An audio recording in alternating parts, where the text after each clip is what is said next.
this rotation, as it stands right now, is not a good rotation. I have no faith in anybody outside of Holmes and Peterson. And David Stearns, I'm going to say this. The way that David Stearns operates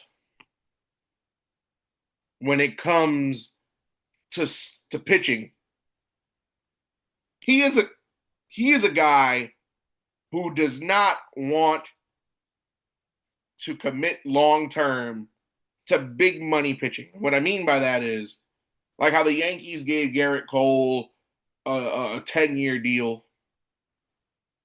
The Diamondbacks threw the bag long term at Corbin Burns. Jacob deGrom in free agency when he left us for the Texas Rangers, multi-year deal, millions and millions. David Stearns is not the type of general manager that is going to give more than 2 years in a contract to a starting pitcher. He's not going to throw 150 to 200 million at a pitcher. What David Stearns likes to do, he likes to go cheap in the pitching market. We saw it last year. We've seen it this year.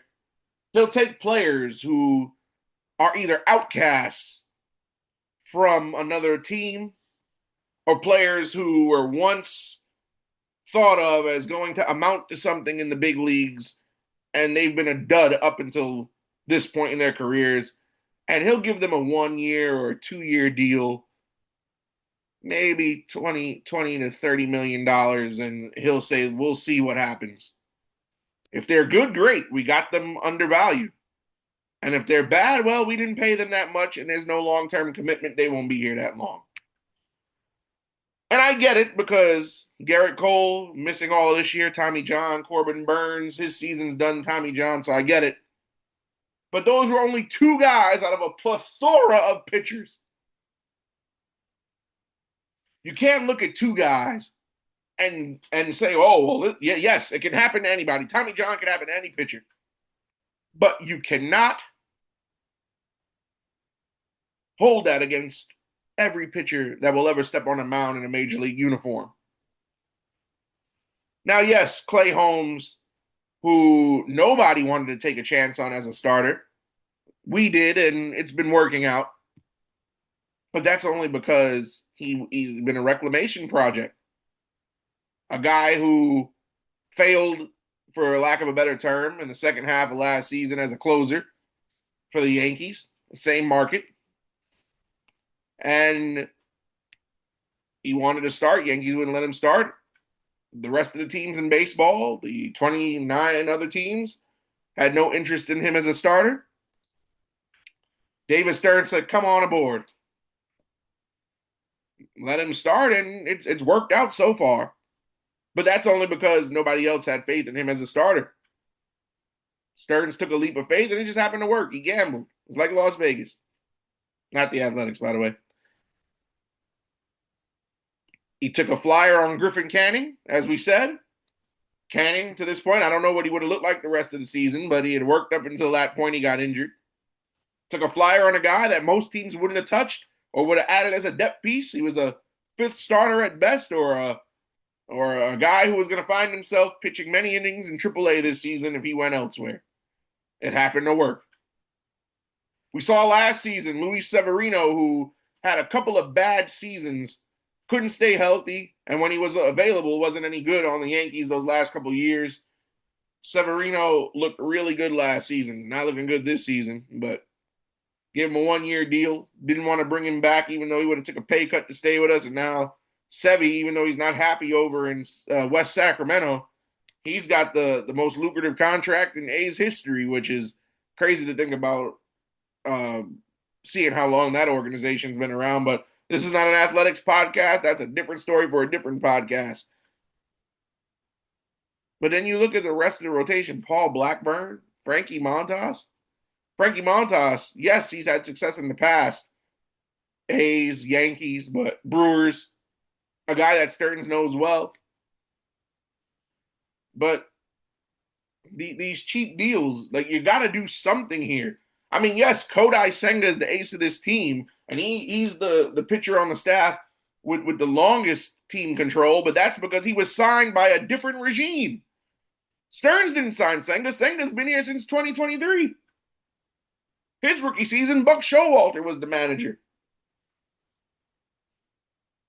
David Stearns, at this trade deadline, has to find starting pitching. It's a must. It's a must because we don't have anybody on the farm that's ready to be called up in this instance. Blade Tidwell, we've seen him, 3 or 4 times this season already? Blade Tidwell, who was our best pitching prospect that we have right now, is simply not ready. Blade Tidwell has appeared in 3 games this season, started 2 and relieved 1, and in 10 2/3 innings, he has a 10.13 ERA. He's not ready. And the more that Blade Tidwell is trotted out there on a major league mound for this New York Mets ball club, the more you are hurting this kid because he's simply not ready.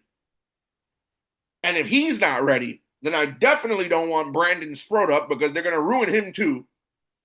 Jonah Tong isn't even in AAA yet, and I've heard people have whispers that they want Jonah Tong to make his major league debut and help turn this team around. You cannot thrust a kid from AA straight to the majors and expect him to be an impact player. It just doesn't happen that way. It does not happen that way. It doesn't. The Mets got to make a move. There are enough kids on the farm to get something at this deadline. Like, it's crazy to say this, but because Stearns didn't make enough moves in the offseason, now we have to pay capital for players that we could have had for simply just money if we had just had a better free agent period. Yes, we signed Juan Soto, yes.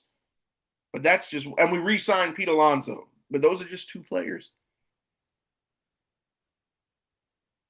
And I know we're going to have a trade deadline special coming up in a couple of weeks, but you look at some of these teams who have next to nothing to play for.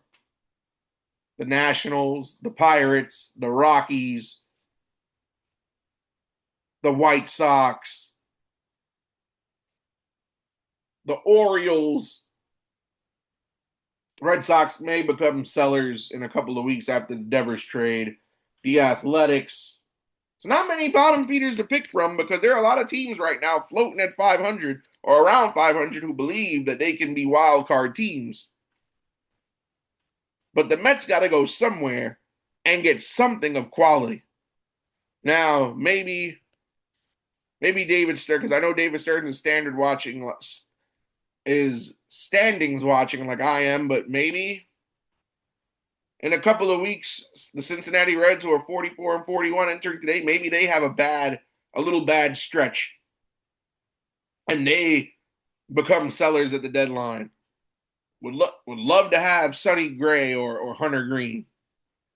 The Diamondbacks 1 game over 500 at 43 and 42 entering today. Maybe they have a bad couple of weeks here. They might hit a skid, become sellers. The Giants 3 and 7 in the last 10. How great is that Rafael Devers trade working for them? They might slide the next couple of weeks and become sellers. The Braves and the Marlins, both at 38 wins. Marlins 11 games back, the Braves 11 and a half back. Maybe they might decide to become sellers, even though I highly doubt Atlanta would make a trade of impact and send somebody of value, maybe Chris Sale, to somebody else in the division. Look on the American League side. I mean, the Orioles, they're 11 games under 500, but they have the mindset they can make a second half run. The Mariners, they're second in the AL West, 44 and 41. Maybe they slide in the next couple of weeks, become sellers. The Rangers, the Angels are 42 and 42. I don't think that holds up over the next 2-3 weeks. They might become sellers too.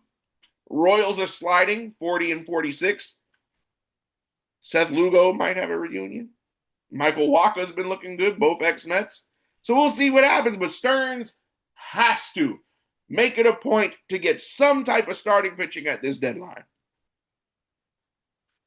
You cannot win games when your team is giving up 30 runs to one of the worst offenses in all of Major League Baseball. You just can't. And if David Stearns cannot get, and I'm not talking about a decent starting pitcher, I'm talking about an often reliable starting pitcher, then this team is doomed in the second half. Because we can't just rely on Kodai Senga when he gets back. We can't just rely on Clay Holmes. David Peterson, you never know which Peterson you're going to get start to start. But he's got to do something.